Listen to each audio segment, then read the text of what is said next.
ദൈവനാമത്തിന് മഹത്വം ഉണ്ടാവട്ടെ. നമുക്കൊരു വാക്യം വായിച്ച് പ്രാർത്ഥിക്കാം. സങ്കീർത്തന പുസ്തകം 86:4. സങ്കീർത്തന പുസ്തകം 86:4 പറയുന്നു, അടിയൻ്റെ ഉള്ളത്തെ സന്തോഷിപ്പിക്കണമേ, അടിയൻ്റെ ഉള്ളത്തെ സന്തോഷിപ്പിക്കണമേ. യഹോവ, നിങ്കിലേക്ക് ഞാൻ എൻ്റെ ഉള്ളം ഉയർത്തുന്നു. യഹോവേ, നിങ്കിലേക്ക് ഞാൻ എൻ്റെ ഉള്ളം ഉയർത്തുന്നു. ഹല്ലേലൂയ. അടിയൻ്റെ ഉള്ളത്തെ സന്തോഷിപ്പിക്കണം.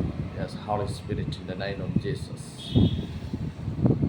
നമ്മുടെ ഹൃദയങ്ങളിൽ സന്തോഷമില്ല എങ്കിൽ മക്കളെ ഓർത്ത്, അവരുടെ ജോലിക്കാരെ ഓർത്ത്, അവരുടെ വിദ്യാഭ്യാസ മേഖലയെ ഓർത്ത്, ഭർത്താവിനെ ഓർത്ത്, ഭാര്യയെ ഓർത്ത്, അച്ഛനമ്മയെ ഓർത്ത്, കടഭാരത്തെ ഓർത്ത്, രോഗത്തെ ഓർത്ത്, അങ്ങനെ ഹൃദയത്തിൽ സന്തോഷമില്ലാത്തവരോട് കർത്താവായ ദൈവം ഇന്ന് നിങ്ങളുടെ ഉള്ളങ്ങളിൽ ഇറങ്ങട്ടെ, നിങ്ങളുടെ വ്യക്തി ജീവിതങ്ങളിൽ ഇറങ്ങട്ടെ. അടിയൻ അനുഗ്രഹിച്ച് പ്രാർത്ഥിക്കുന്നു.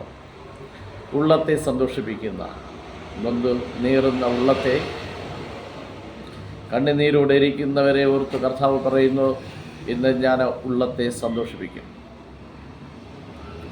എൻ്റെ രക്ഷയുടെ സന്തോഷം ഹോളി സ്പിരിറ്റ് എന്നിൽ പകരണമേ. Yes, holy spirit in the name of Jesus. എല്ലാവരും പറഞ്ഞു, എൻ്റെ രക്ഷയുടെ സന്തോഷം, എൻ്റെ അഭിവൃദ്ധിയുടെ സന്തോഷം, എൻ്റെ സമൃദ്ധിയുടെ സന്തോഷം, സ്നേഹത്തിൻ്റെ സമാധാനത്തിൻ്റെ സന്തോഷം എൻ്റെ ഉള്ളത്തിൽ നിറയ്ക്കണം. എൻ്റെ മക്കളുടെ ഉള്ളത്തിൽ നിറയ്ക്കണം. എൻ്റെ ഭാര്യയുടെ ഉള്ളത്തിൽ നിറയ്ക്കണം. എൻ്റെ കുടുംബത്തിൽ, എൻ്റെ ഭവനത്തിൽ ആ സന്തോഷം വെളിപ്പെടണം. ആരെങ്കിലും അതിനു വേണ്ടി പ്രാർത്ഥിക്കുന്നുവെങ്കിൽ യേശുവിൻ നാമത്തിൽ ആ സന്തോഷം വെളിപ്പെടുന്നു. ഉള്ളങ്ങളിൽ സന്തോഷം വെളിപ്പെടുന്നു. യേശുവിൻ നാമത്തിൽ അനുഗ്രഹിച്ച് പ്രാർത്ഥിക്കുന്നു. നിങ്ങളുടെ ഹൃദയങ്ങളിൽ മേൽ സന്തോഷിക്കുന്ന നാളുകൾ വെളിപ്പെടുന്നു. ആത്മാവിൽ പറയുന്നു, നിങ്ങളിൽ മേൽ, നിങ്ങളുടെ ഹൃദയങ്ങൾ സന്തോഷിക്കുന്ന നിലവാരത്തിനൊത്തവണ്ണം ദൈവം വലിയ അത്ഭുതം ചെയ്യുവാൻ പോകുന്നു.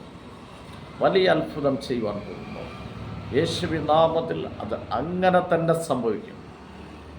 അങ്ങനെ സംഭവിക്കും. ഉള്ളങ്ങളെ സന്തോഷിപ്പിക്കുന്ന ദൈവീയ ശക്തി ഇന്ന് നിങ്ങളിൽ മേൽ വ്യാപാരം ചെയ്യട്ടെ. തലമുറകളിൽ മേൽ വ്യാപാരം ചെയ്യട്ടെ. രോഗത്തിന്മേൽ യേശുവിൻ നാമത്തിൽ ഏതെല്ലാം കാര്യങ്ങളെ ഓർത്ത് സങ്കടപ്പെടുന്നോ അത് സന്തോഷിക്കുന്ന നിലവാരത്തിനൊത്തവണ്ണം സ്വർഗം സഹായിക്കും. യേശുവിൻ നാമത്തിൽ തന്നെ ആമേൻ.